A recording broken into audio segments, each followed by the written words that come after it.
Well, thank you, everybody. And thanks, Maddie, for joining us.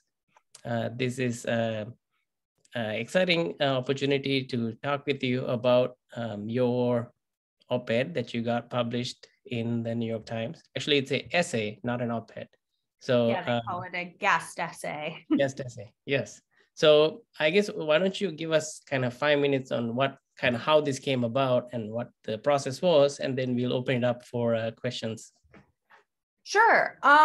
Okay. I think this actually started quite a while ago. I think it was back in March.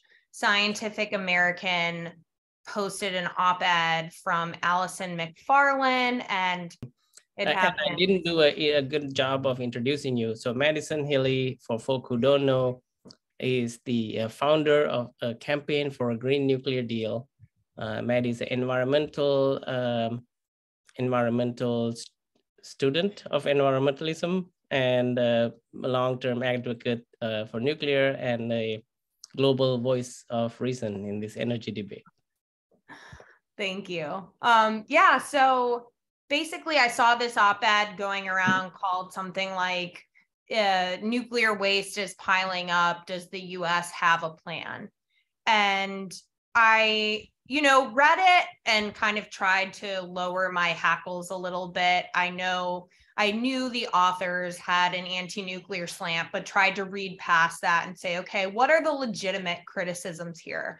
And I think they do have, something that I addressed in my thread responding to them is there is a point here, which is that the US had initially created a plan for its nuclear waste with the Nuclear Waste Policy Act, and then it just kind of didn't happen. There were a lot of reasons for that. It was political, it was public, but we've just been operating under this sort of interim, we're going to keep this on site and have the utilities deal with it, even though we said we were going to have a repository and this would be sort of Department of Energy. And so I think it's important to make the case that, I think how we are managing our waste right now is excellent. And we have the historical track record to prove it. But also that there is this big gulf between what we said we are going to do with our waste and what we're currently doing. And that's sort of used as a bludgeon against pro-nuclear advocates. And it looks like, oh, well, we're irresponsibly managing our waste because we're not following this plan. So long story short, I wrote a Twitter thread responding to this, sort of debunking the anti-nuclear tropes. So the waste is piling up. There are 88,000 tons. Well, how much is that actually? Give the context for 70 years of commercial operations being able to be stacked on a football field. Everything that we're doing is intermediate and therefore it becomes more dangerous over time. Actually, given the unique nature of spent fuel, it becomes less dangerous over time. But then taking this, not just being dismissive and saying, therefore, these people are idiots and everything we can dismiss, but saying if we are serious about nuclear waste, we should be intentional with our plan. And that we have a lot of great options. Luckily, our problem with waste is a political problem. It's not a technical or engineering problem. We know that we can continue to do what we're already doing, and it's completely safe. We can extend this system a century at a time if we replace casks. And, the evidence we're seeing so far is that these casks will likely even be durable beyond that 100 years. We know that we can recycle the waste. We know that it can be fuel for advanced reactors. We know we can get a deep geological repository if that's something we choose. So just a very, this is not, I do think I said in the thread, here's my personal preference, but just laying out, here are the options that policymakers should get caught up on. And so then, the climate editor at the New York Times DM'd me and sent me the thread and said, hi, would you be interested? I found this very interesting. Do you have time to take a meeting? And I really it's funny that my first thought was that she was going to yell at me or correct me or something. Definitely didn't think that an op-ed would be or a guest essay would be on the table. But yeah, it was, so that was the sort of foot in the door.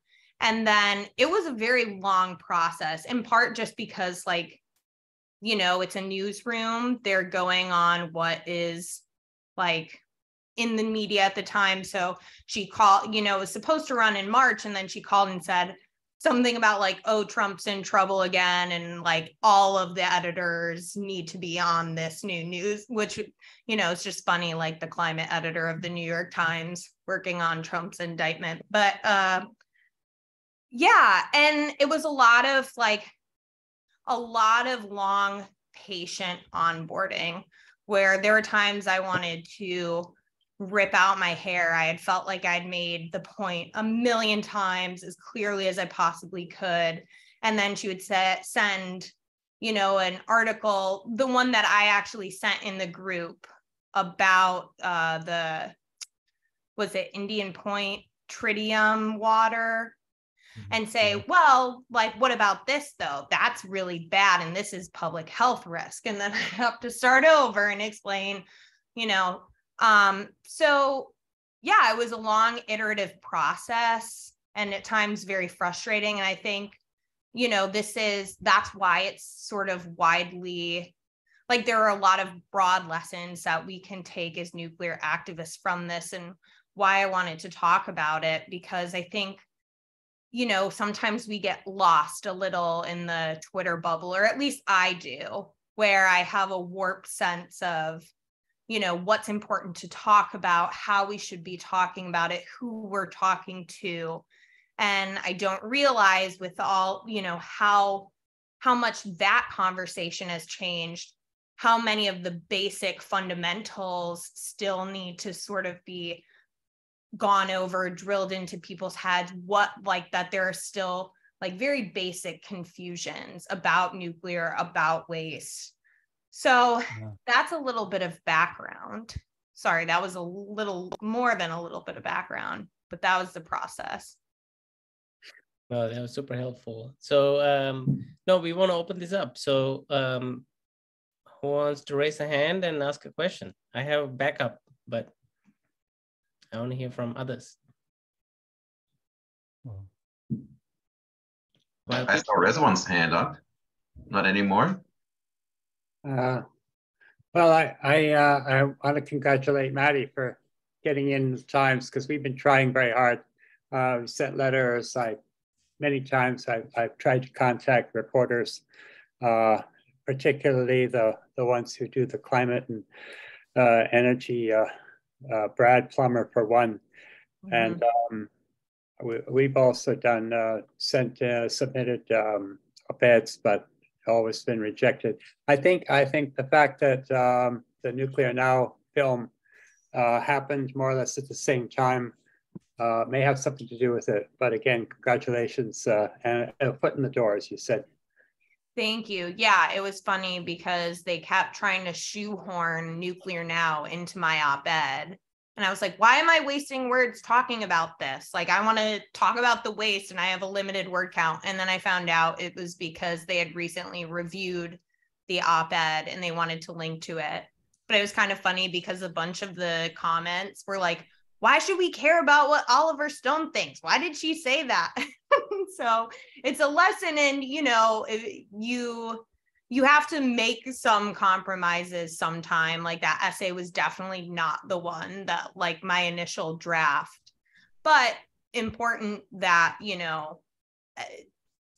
it's important to make compromises to reach new audiences as long as you believe everything you write. Nothing about that op-ed was not exactly my opinion. So that was one lesson. That was something I really struggled with, where, they had a very strong editorial hand and I have a very strong sense of the way I like to communicate. And that was an interesting back and forth. Yeah, I mean, and that they took the effort, as Keith mentioned, is impressive, and yeah, it's a big moment. Dan, please. Thank you, and thanks for putting this on. Just a couple of general observations or questions. One is that just a kind of a thought experiment, and then that is, if commercial nuclear power winnowed out and winnowed down, would the waste ever be taken care of? And the other is having to do with defense high-level waste. That they're double stacking their high-level waste glass in Savannah, and Hanford is on the road to produce it. I'm wondering if Yucca still wouldn't be an appropriate repository for the high-level waste. In fact, and not do the commingling. I mean, when Yucca was developed, the Department of Defense put in 35% of the funding and only asked for 17% of the space for defense high-level waste glass. Well, so and the senator from Nevada is no longer the Senate Majority Leader. That's the key issue. Yeah, so two questions. The first is like, what happens in a world where we don't have nuclear power? What would we do with the waste? And this is something that unfortunately ended up getting cut in an attempt to get it down to about 1,000 words. But a lot of the points of my Twitter threads about my communication around waste is that we tend to treat nuclear waste as uniquely different from any sort of waste from energy or industry. And to some extent, I think that's a great thing, because it's should be a gold standard set by our industry that we can use as a bragging point. But in some ways we don't do that, and instead reinforces the idea that this is uniquely dangerous, this is uniquely a problem. So like, something that I wanted to communicate with the op-ed is, we don't talk about, well, what are we going to do with the waste from refineries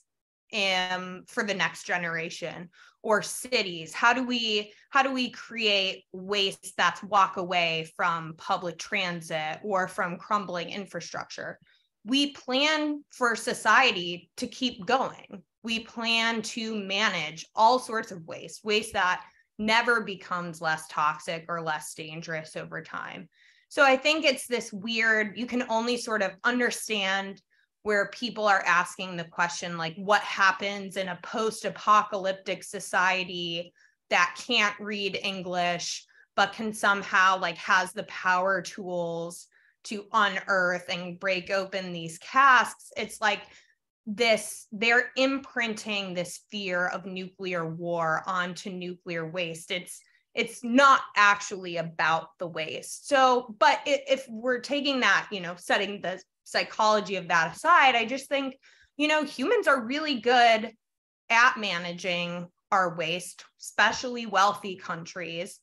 And radiation almost makes it easier. It's easy to detect from far away. It becomes safer with time. I mean, like I mentioned in the op-ed, you would have to ground up the fuel and snort it or eat it for it to actually cause you harm. So I'm not too worried about, plus I just don't think that we, even if for some reason we have a German style ban on nuclear energy the world over, that we lose our ability to do nuclear science. We still need medical isotopes. We still have that knowledge. In terms of a deep geological repository, as I said in my original or my Scientific American Twitter thread, it's absolutely an engineering possibility. I mean, we're seeing it happen in Finland. We're already managing high-level waste in the US at WIP. So I guess this is very personal, because if Congress decided we definitely want this, we're going to do it, democratically elected leaders and the public support a DGR, fine by me. Personally, I think that it's a little silly to spend all of this money for a solution that would save 0 lives, prevent 0 cancers, and reaffirm the idea that nuclear waste is so dangerous that it has to be tapped underground where humans can't get to it. Now, if you told me, well, actually, Maddie, there's an economic case for it, instead of having it hosted at all of these different sites, we could consolidate it. And because it's underground, we can save on security, or, you know, if you can make that case to me, then I'm interested in it. But I think it has to have some sort of benefit to what we're doing now, given that we have a perfect record with waste management now.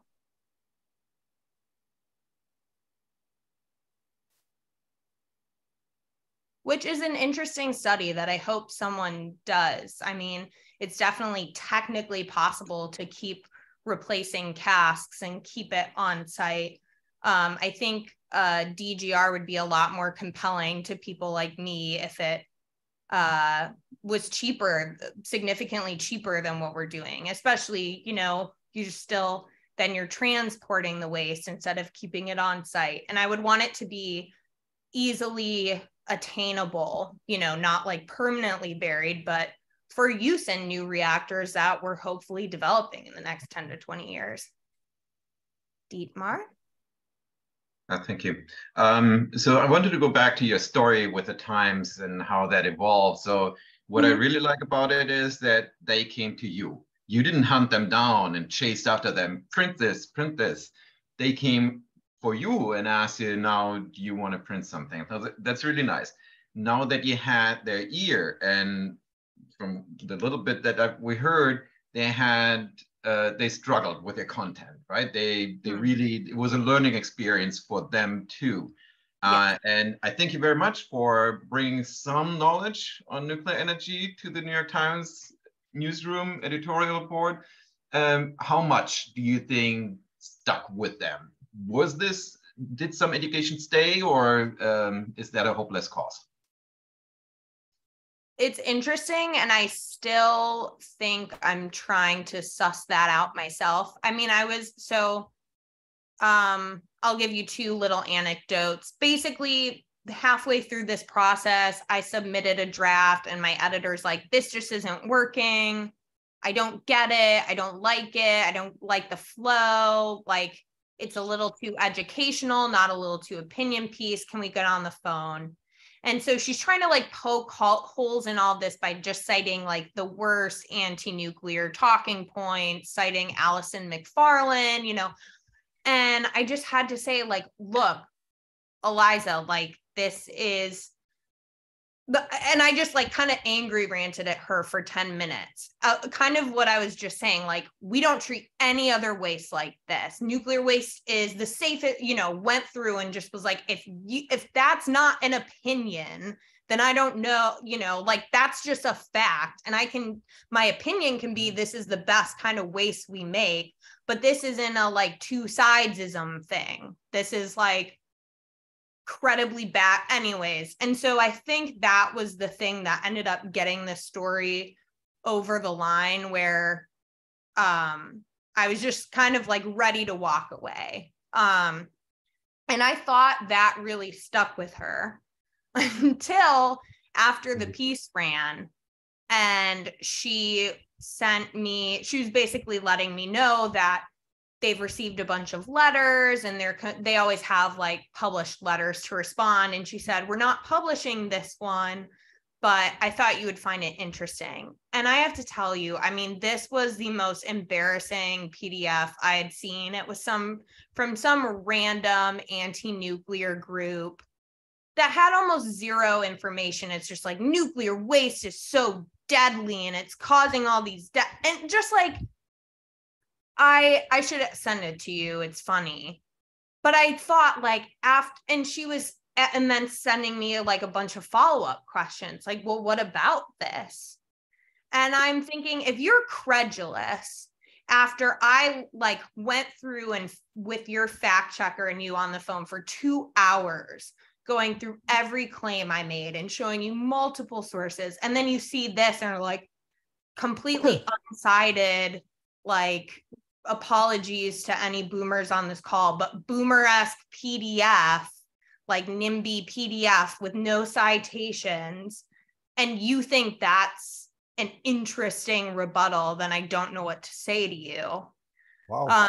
So I forwarded her. I was getting a lot of like really positive responses, including from the head of radiation at the National Sciences Academy or something. And she was impressed by that.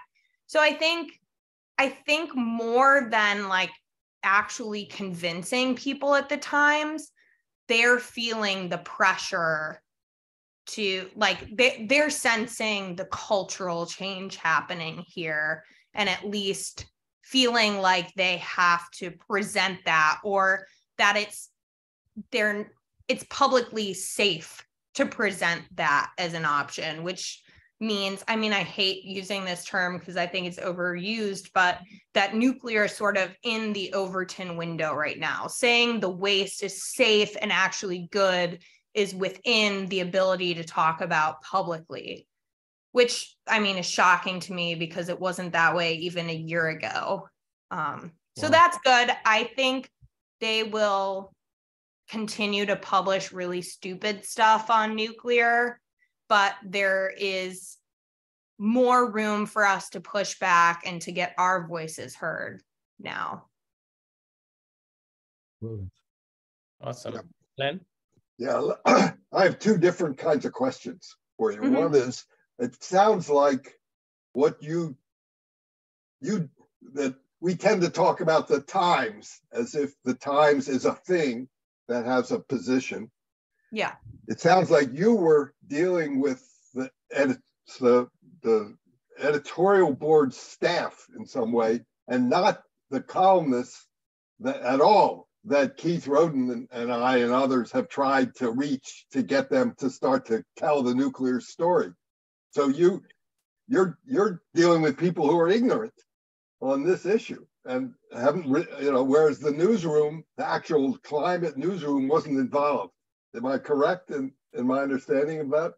It definitely wasn't the newsroom. I would say my editor, she had a very cursory understanding of nuclear. She was excited about SMRs and advanced nuclear, and she was hosting a panel on nuclear and hydrogen. So it was definitely pro-nuclear, or understood the need for nuclear, but still, had a lot of skepticism, had a lot of kind of baked in anti-nuclear talking points. So it was somewhere in the middle, where not someone brand new to the issue, but someone who clearly hadn't done a deep dive. Mm-hmm. Yeah. All right. So my other question is a little different. What's your feeling about deep isolation? About the use of fracking technology to bury the waste and recover it when the fast reactors are ready for it. Yeah, I guess it's my same position as the deep geological repository, even though I know they're different technologies, which is just, if the case is made that it will reduce costs for nuclear power, then I'm interested in it. But again, if at the point that you're saving no lives, preventing zero health risk, preventing zero public risk, and then increasing costs, presumably by transportation, unless you're doing this on site, then I think it really does come down to economics. So I'm open to it. I've just no one who I've talked to about DGRs or deep boreholes have ever shown me the actual numbers that suggest that this is better than what we're doing right now. Okay, good. So there's no economic case for it, you're saying? Yes. Yeah. Or a health case, or make Right. a case that it improves the situation from what it is now. Right. Mm-hmm. I should say, I have this picture I use in talks I give of the Indian Point, which covers, I don't know, 100 acres or so, and there's this little area with a chain link fence around it with the cask. It's a very tiny, not even an acre, with all of the cask for 46 years of operation. Yeah, I mean, same. I visited the the remaining waste in Zion, Illinois. It's about, I don't know, a 30-minute train ride from Chicago.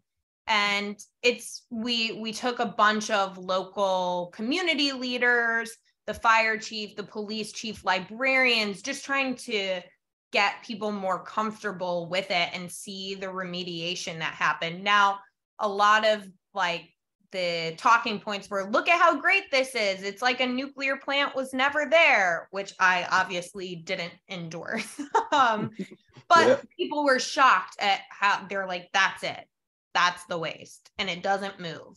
And it just, yes, that's it. And unfortunately, now you have the waste, which is fine, but you don't have the power plant, the jobs to go with it. And that was definitely felt by some of the community members who had been, the older members who had been a part of that decision to shut it down and are now, like, Zion is definitely struggling because of that. Mm-hmm. Keith, you've had your hand up.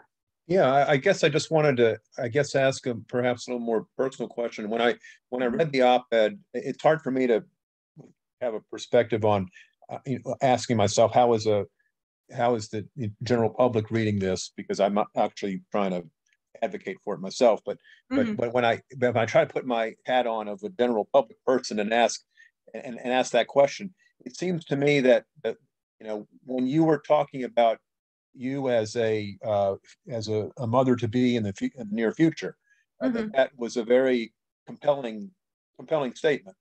And I was just wondering if you could talk a little bit about that and how you decided to roll that into this, and just elaborate on that a little bit. Yeah, that was actually, I'm glad you asked, because that was something that wasn't in any of my original drafts. And my editor kept pushing me like, oh, the social justice warriors and environmental community say we're burdening the next generation. We're creating this burden for the next generation. And I kind of sent her this frustrated email back where I'm like, I'm 27. If I'm not the next generation, then the baby I'm pregnant with is. And she's like, oh, I love that. Where it's just like, she's like, so you're comfortable passing down the burden of waste management, knowing that you have a child. And it's a little funny because I think like a lot of people do that thing where they're like, oh, I'm a parent, and so climate change is personal to me. I don't think you need to necessarily be a parent to empathize and say, we want to protect future generations. But certainly it, gives the sense that I have a little more skin in the game and can say, yes, like this is something that I hope my daughter's generation has to deal with, because I'm personally Campaign for a Green Nuclear Deal is calling for 50% of our electricity from nuclear by 2050. They're hopefully going to have a lot more waste to deal with than we currently do. So that was one that I think, I'm glad that came across powerfully, because I sort of wanted I get into that like very STEM brain where I'm like, I want my the ideas to stand on their own merits and not use pathos or try to like manipulate. But I do think that kind of gave readers a sense of, oh, like she's young and she's thinking about this. And so that was something really great that came through in the editorial process. Thanks. Are you still in touch with the editor and on good terms? And to what extent do you think there could be more a reception to more articles on the subject? I mean, I'm hoping that I can maybe pitch, not myself again, but sort of more of a like why nuclear is important op-ed. I think the Germany thing is really powerful. I just think, it's one thing to talk about the fears because those are still very real and alive with the public, but we shouldn't always be on the defensive. We should also be making a very aggressive case for nuclear expansion. So I'm definitely trying to keep my powder dry for now. And it helped that the op-ed was very trafficked and successful. So eventually in the future, yeah, I will definitely. Were there any letters in response to the article at all? Any letters? Yeah, and they were very like, I think they published 2 anti-nuclear ones and 1 pro-nuclear one, or one that was just like, this is great. And 1 was from someone affiliated with the NRDC, and both, I was really nervous to see what they came up with, like that they would say, this is wrong, she got this wrong or said this wrong. And it was just like, no, this is not true. Nuclear waste is actually very bad and dangerous and lethal. Like, it wasn't anything new.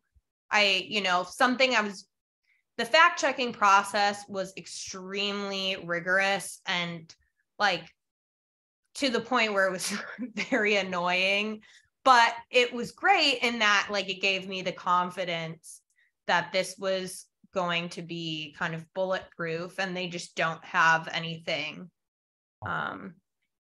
Yeah. Rezwan? Yes, Olivia, thank you so much. This was great. I'm glad you did that. I'm glad all this happened. This is just wonderful. Thanks for being here. So my question is going ahead with the journalist. So you were saying that, what were you saying? So you're working with your editor, and then a lot of the same questions keep coming back, and you had to repeat and repeat. And also, it became like, I love that you had that rant where you're like, dude, this is objective. Yeah. But now, at some point, is that itself a story of sorts? Like the journalists are just consistently, catering to the audience. It's like audience capture, and afraid to actually, do some objective facts. And like, what can be done to change that? Or did you see them grappling with that? Did they start like realizing, hey, wait a minute, like at some point we might be, a lawsuit like they had with Fox for, publishing a lie, basically. At some point, like, if it's a lie and you're publishing it and you kind of know, like at what point do you stop and say, hey, wait a minute, we're responsible here?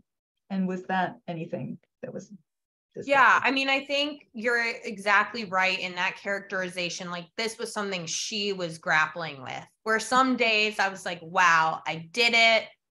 I got through to her. Like she finally gets it. She's talking back these points to me and she's like, I get it. So you're just saying it. We shouldn't, like it was great. And then like 2 days later, she sent me that piece about Indian Point. Was like, this seems like a real public health hazard that we need to address.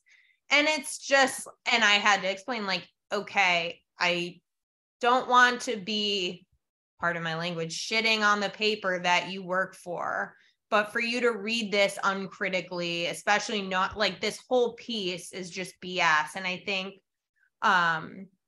James, why am I blanking on his last name right now? Of Nuclear New York. Why am I? God, I'm the worst. Erlenstein.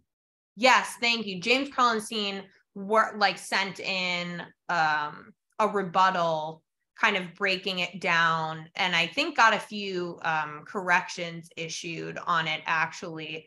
So I think it, yeah, I'm a little frustrated still about this process because I was just ranting to my husband like 500 times throughout this whole process. Like, this isn't a both sides issue. Like, stop treating it like it's a both sides, because aren't you the Believe the Science newspaper?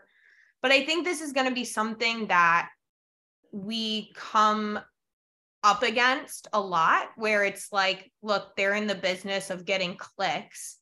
And I think we can really use that to our advantage because, like I said, suddenly they're covering nuclear. Suddenly they're allowing our side to have increasing, say. Now, it's still small compared to what it was, but I don't think any of us could have imagined this op-ed being published 2 years ago. So I think as Twitter is not the real world, but I think it's a strong leading indicator of sort of like elite policy, cultural discourse. And it's like all of the comments, all of the tweets were, I mean, overwhelmingly in support of this article. My waste op-ed that I think originally kind of put me on the map is at 40,000, got like 25 million views. That's insane. I still don't know how that happened, but clearly there's this shift that's happening. And I think we're going to see, whether we actually convince the journalists or not, that they're more willing to hear from us, to publish things, be a little more cautious, and maybe, talk to scientists, talk to pro-nuclear environmentalists more to make sure they're getting the story right, in fear of backlash. Bill, go. Okay. You've kind of blown me away with this idea that a geological repository is not worth having. I can understand your case, and it does make sense. However, if the casts could be shipped off to a geological repository, wouldn't that reduce NIMBY objections to power plants because the waste wouldn't be on site? And the fact is that part of the economic cost of maintaining a plant is dealing with all the people trying to kill it. Mm-hmm. I mean, I think that's a bit like, I understand that thought. When I started doing nuclear advocacy back in 2017, my research project at Environmental Progress was to go through all of the nuclear plants in the US that had ever been built, that had ever been started construction and got canceled, or were ever proposed and got canceled, and just document all of the court records, all of the newspaper coverage. I mean, this was like a year-long thing. I have a discussion. How did you have the time to do that? That's what I did for 8 hours every day. Were you paid? Was somebody paying? Yeah, this was at Environmental Progress, which is a pro-nuclear environmental nonprofit out in California. Is that Michael Schellenberger? Yeah. So okay. That was my first job in nuclear. And that's what I studied, because he, wanted to see, like, can we characterize the anti-nuclear movement? Can we see how they've had success? Is there anything that we can learn, not only to prevent that from being successful, but that we can co-opt in favor of nuclear? And this was just like a very classic, like, DGRs were sort of used as this, like, clog the toilet thing, where Allison McFarland, for example, she still does this, says DGRs are absolutely necessary, and I would be willing to accept nuclear if we had DGRs, and then spent her entire career working to block Yucca Mountain. So it's sort of like they get you, if you buy into that, where you accept, okay, nuclear waste isn't safe except that we put it underground, then they can say, holy shit, nuclear waste is so dangerous that we have to put it underground, which, we talk about the public perception of these casks.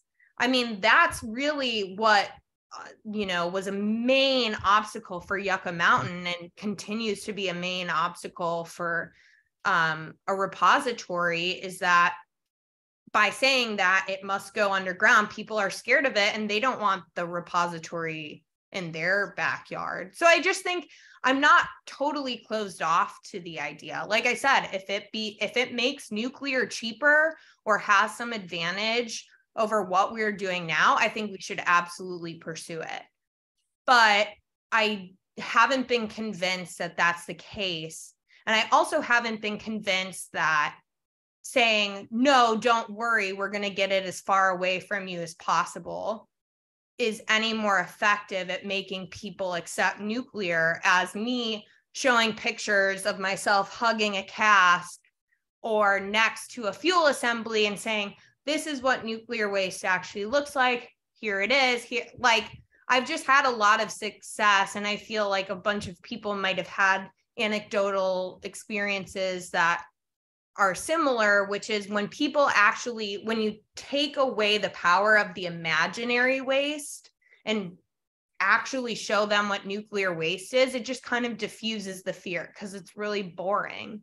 I mean, I don't know. I'm not an engineer. So when I go see all the casks, I'm not like, wow, what a marvel. This is incredible. I'm just like, yeah, these are boring. Like, can we paint them? That's my new project. I would love the city of Zion to commission local artists to paint, like to put forth proposals, and then each artist gets a cask and it becomes a park. Now, I think the NRC would have some problems with that. So this is a long-term plan, but that's my hope for nuclear waste for the future. Oh, great. I'm gonna jump in and ask a question here. What advice do you have for others pushing for, you know, in the kind of do your research, obviously, but like, do you recommend kind of doing more of the Twitter style work that you did, or kind of reach out to newspapers on op-eds, or kind of write research papers? Where do you see, you know, folk can make the most impact? I think it depends on what each person is good at. I'm not a video person as much as I would love to like be on TikTok or YouTube or do something. Like, I just can't seem to get myself to do that in the same way I can. Alan Metzger is on this call, and every time there's a piece, an anti-nuclear piece of news or an op-ed in Illinois, he sends it to me and we work together to respond to it. And that's fast for me. Twitter is fast for me. So part of it is just whatever you feel your communication style is, lean into that, because it's really hard to work against a gradient of your own motivation or your own skill set. But then I just think part of it is stepping away and like making sure you're talking to people off of Twitter, even if Twitter is your go-to form of communication, trying to get a better sense of where the conversation is.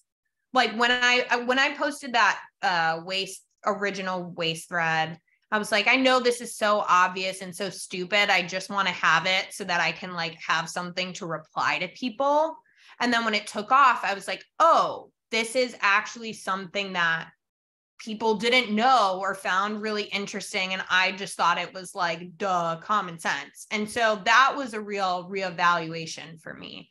So now it's like, don't assume that the conversations we are having as energy advocates and experts are where the public is. And then just make it just simple. Like you're talking to an 8th grader. I think if an 8th grader cannot understand what you're saying, we've lost the plot. And that's really hard, because you talk about like talking about base load to an 8th grader, which I have done, and I'm refining it and it's better. But like energy is really complicated. Nuclear in general is complicated. But if you can, I think bringing in metaphors, bringing in very simple language, a lot of times we're taught, I mean, especially anyone college educated is like, you write your fancy essays and use thesaurus.com to sound smart and pick great words. And I'm just always like, what is the dumbest word that I can put here that everyone will get? Like I called, you know, in my radiation thread, I was like, this is spicier. You can think of radiation as spicier for shorter or less spicy for longer. And I think people got that. I mean, I'm sure there are a lot of nuclear professionals laughing at me for that, but there is a rule. So I would say just pick something that you feel like motivates you, that doesn't drain you, that you can do sustainably, and then just keep it short, simple, punchy. I think you don't have to litigate every point. That's something I've struggled with, where I'm like, I want to make the entire case all at once. And it's just more like, pick one question, a single question, and make it as pointed as possible and answer it as quickly as you can in as few words as possible. Awesome. So we got 10 minutes. Dan. Yes, thanks again.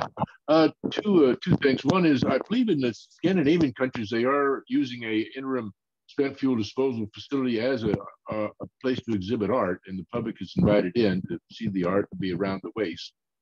I can't remember offhand exactly where that's at. And the other one, and the other one was when you were doing your research on shutting down nuclear power plants. I wonder if you remember the details of Trojan and your opinion as to why it died in Oregon.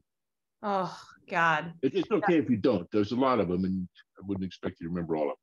Yeah, I will have to look that one back up. There are a few that like really stuck in my head that had more, that were just longer slogs. Trojan is one that I will have to look back at. I made these timelines of all the events. So I will refamiliarize myself, and maybe in the future, I still haven't done anything with that research. And it's really like not patting myself on the back. It's just like, it's interesting stuff that I think could be cool or insightful. So maybe you'll force me to unearth that stuff and I can talk about it and get it into a more publishable form.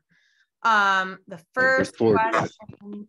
Yeah, the Netherlands has a very cool facility, Covra, and they actually like send their waste off for reprocessing. So the waste that's stored there is like the really spicy stuff. And yeah, you can walk on top of it. It's actually like the floor is a little warm from it, but yeah, they have like major art installations hanging there. They have school children there that they invite the public. So that's sort of my, like, if we talk about consolidating our waste, that would be my preference. Just like invite the public in, make it something that you can take Girl Scout and Boy Scout troops to, make it cool. Like their building is bright, like kind of marigold orange. I love that. I just think it should be, if it's like, don't make it, it either needs to be boring and kind of out of sight, but it could be something really cool. And I don't know, maybe that's just my artsy, dreamy side, but I would love that. Yeah. Brian. Yeah, hi, Brian Campbell. First off, I really appreciate you doing the New York Times editorial. And I just wanted to say that to me, like the whole tech solution out in New Mexico is really the best thing that we should do right now with the current technology and everything else that we have going. That way, that if we do decide to reprocess or use that waste at some other time, we can somewhat easily and economically do that. And yeah, I mean, that's a saying, I guess. All of my, I shouldn't make this unique to underground, or I just, any waste solution should pose some sort of benefit compared to what we're doing now. And so one benefit that I actually do buy could be powerful is centralization. You know, then utilities don't have to deal with it. That's off their books.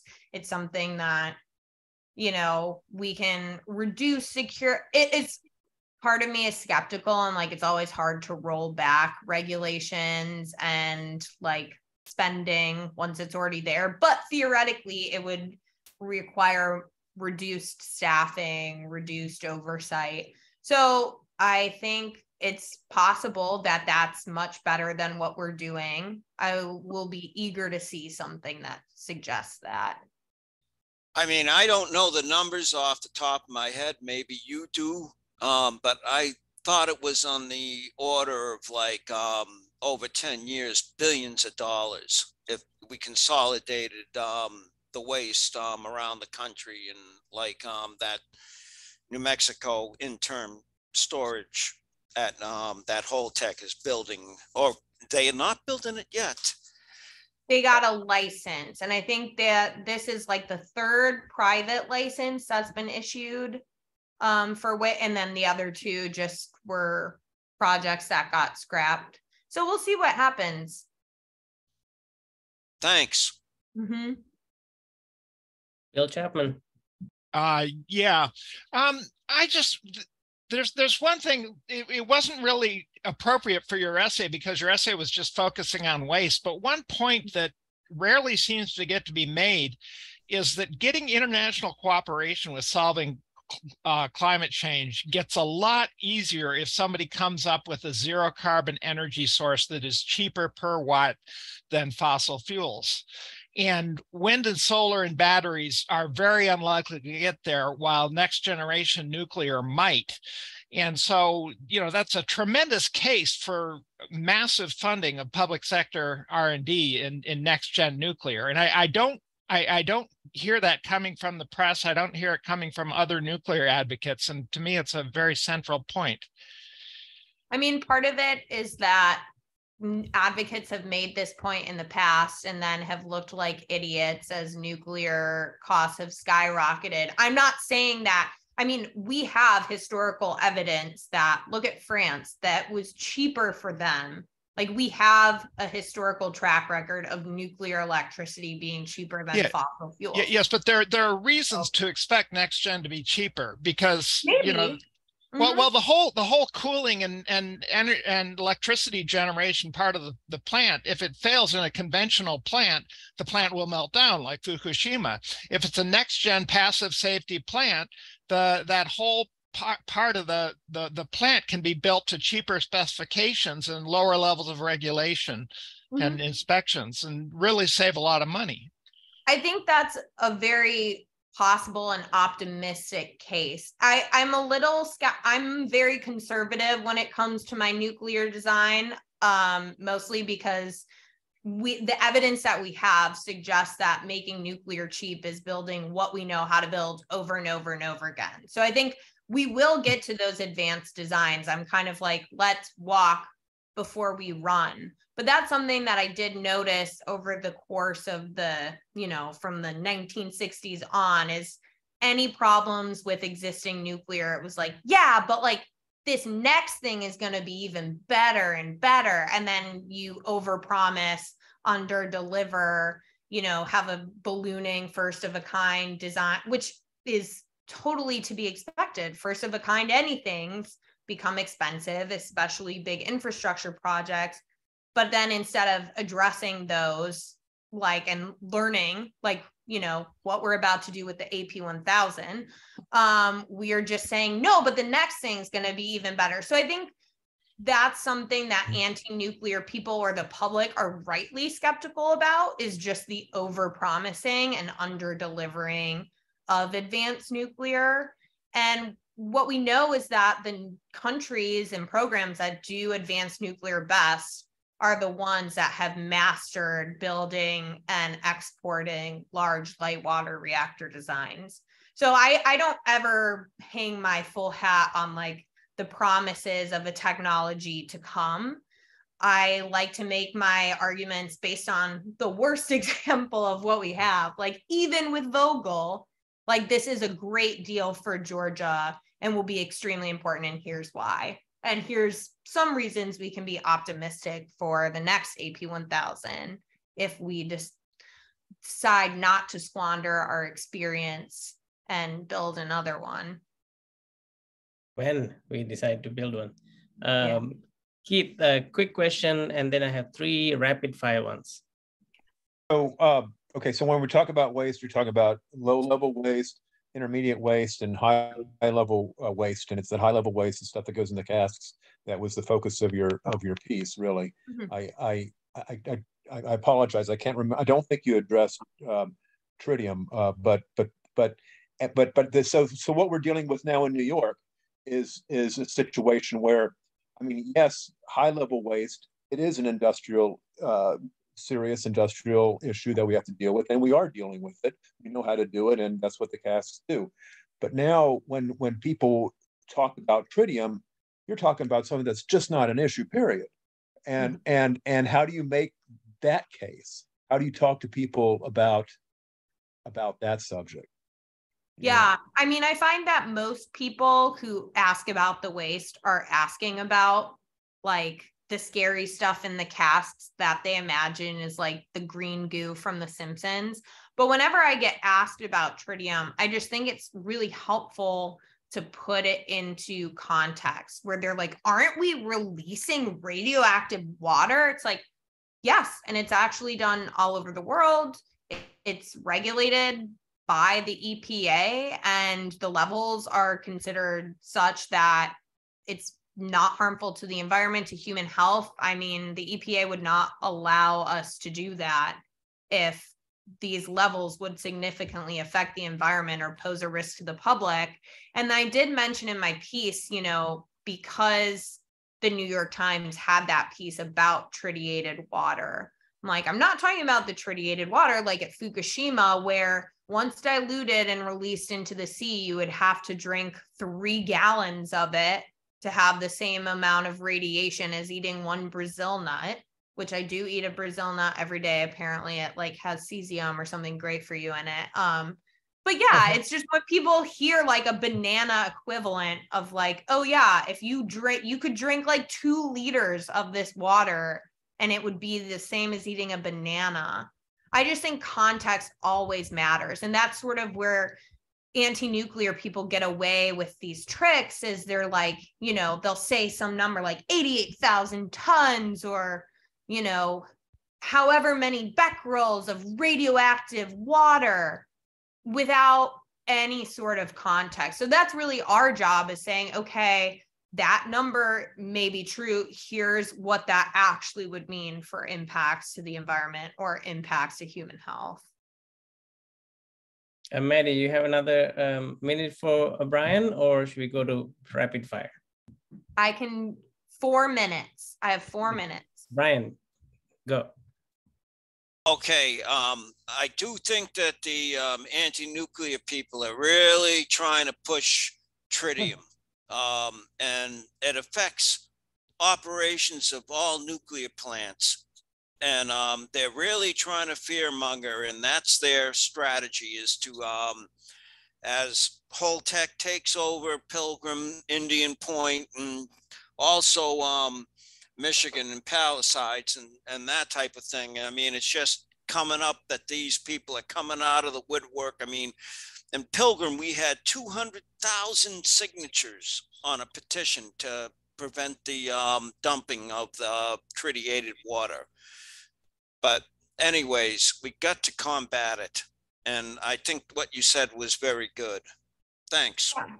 Yeah, I think, and I want to give another shout out to Alan, who keeps me, who's like sort of my handler on Illinois things. I would completely let everything fall to the wayside if he didn't send me things or hound me on projects. And yeah, one thing is just like, you have to respond, even if you don't get your op-ed published, even if it's just on Twitter, even if it's just talking to people or sending letters or talking to representatives, you have to try to combat that. And I think the benefit here, you've heard it here first. I'm working on a piece about Hanford because I was sort of sick of the,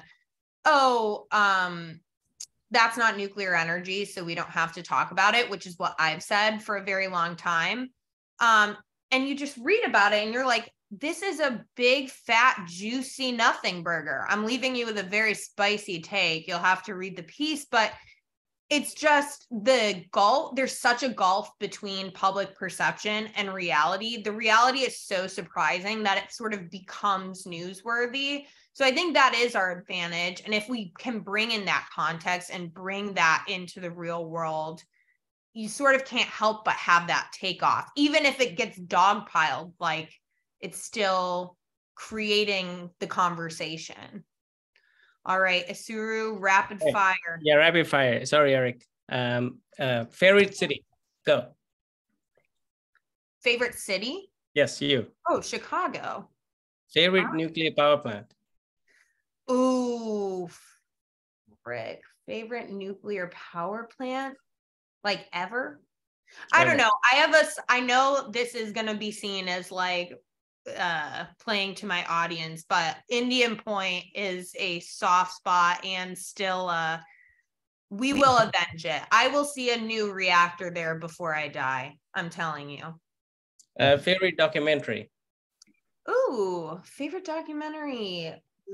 Ooh, terrible that I forgot the name of my own favorite documentary, but it's something like 10 Feet from Stardom. It's very not scientific, but it's about the background singers who like were behind some of the most iconic musicians, and they were just so close to stardom, and you would recognize them on so many songs but don't have notoriety themselves. It's very cool.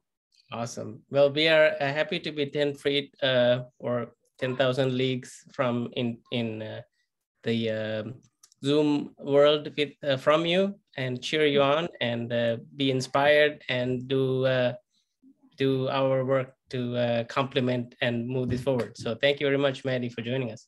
Well, yeah, and thank you guys for everything that you do for nuclear. As you know, being an advocate can be lonely and can seem like you're banging your head against the wall. And I think the only reason that I haven't like smashed my laptop and quit a million different times is because of the friendships that we've made and the support we all give each other. And I've had the pleasure of working with many of you in New York and some of you on other projects, and and the movement is growing. So it's all very encouraging.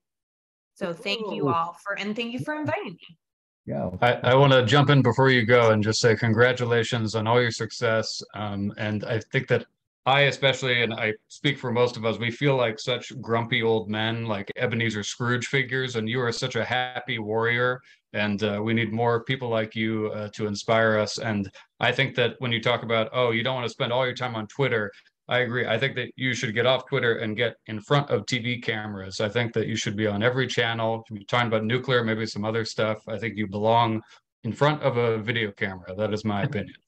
Well, thank you. You see the best, most optimistic side of me. My husband is probably in our bedroom right now laughing at hearing that I'm so optimistic and happy. He's like, oh, I go on my angry tirades, just trying not to do it on Twitter, which is difficult. All right, guys, I have to jet off to a family birthday dinner and down some cake, but this was lovely.